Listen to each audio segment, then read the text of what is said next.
फाड़ दिए। हे भाई और बहनों,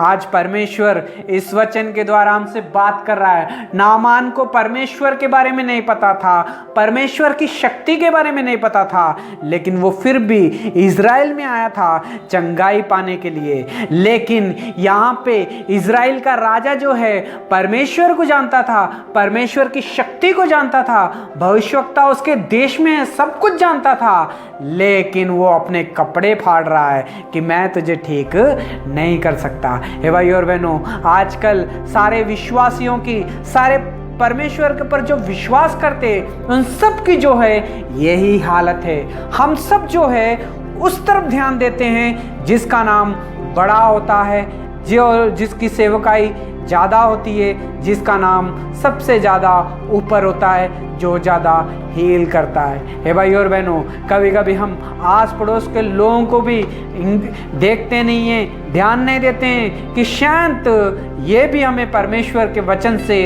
हमसे बात कर सकता है और हमें ठीक भी कर सकता है। हे भाई और बहनों, इज़राइल का जो राजा था ये बात को भूल गया था कि भविष्यवक्ता उसके देश में है। हे भाई और बहनों, आपका और मेरा जीवन कैसा है, आपका और मेरा विश्वास कैसा है, आज परमेश्वर इस वचन के द्वारा हमसे बात कर रहा है। हे भाई और बहनों, जब एलीशा को पता लगा कि राजा ने अपने कपड़े को फाड़ लिया है, कि वो उसे ठीक नहीं कर सकता है, तो भविष्यवक्ता ने उसे कहा कि उसे मेरे पास भेजो, मैं उसे ठीक करूंगा और वो जानेगा कि परमेश्वर एक ही है सृष्टिकर्ता। वो जानेगा कि परमेश्वर का चुना हुआ भविष्यवक्ता मैं हूं करके।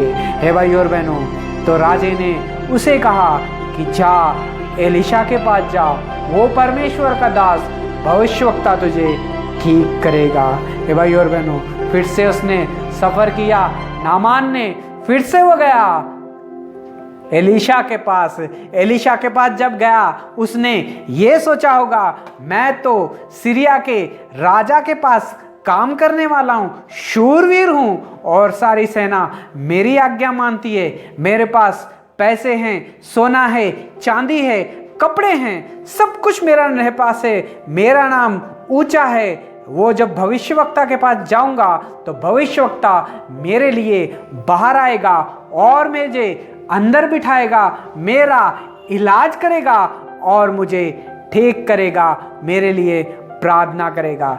और भाई और बहनों, नामान ने ये सोचा था कि मेरा नाम का सुन के मेरे पास जो है अर्हता, जो मेरे पास है, उसे देख के शायद वो मेरी इज्जत करेगा और मुझे सम्मान देगा, मान सम्मान करेगा। हे भाई और बहनों, लेकिन एलीशा ने ऐसा कुछ नहीं किया। एलीशा घर में ही था, लेकिन नामान दरवाजे के पास था। नामान दरवाजे के पास ही था। एलीशा ने अपने काम वाले को भेजा कि जाके उसे कहे कि 7 बार जाके डुबकी मार दे। हे भाई और बहनों, इस बात के लिए नामान को आया गुस्सा कि मैं इतनी दूर से सफ़र करके इतनी दूर यहाँ पे आया हूँ और इसने मेरा मुंह भी नहीं देखा, मेरे घाव को भी नहीं देखा और मेरे लिए बाहर भी नहीं आया, मेरा इसने मान सम्मान भी नहीं किया करके उसके दिल को दुख हुआ और वो चाहता था कि मैं वापस चले जाऊंगा। हे भाई और बहनों, नामान का जो घमंड इतना था, वो सोचता था मैं तो सेनापति हूँ, मेरे पास पैसा है, मेरे पास बंगला है, मेरे पास सेना है, मेरे पास सब कुछ है, लेकिन क्या था वो? कोढ़ी था। हे भाई और बहनों, कभी कभी हम रोग में होते हैं, दुख में होते हैं, तकलीफ में होते हैं, सारी चीज़ों में हम होते हैं, लेकिन फिर भी हमारे जीवन में जो है घमंड जो है इतना होता है कि हम अपने आप को दीन नहीं कर पाते हैं। अगर हमसे कोई छोटा व्यक्ति हमसे कुछ कहे तो हम वो सुनते भी नहीं हैं। हे भाई और बहनों, क्या परमेश्वर नामान को ठीक नहीं कर सकता था? क्या परमेश्वर उसे एक ही बार में ठीक नहीं कर सकता था?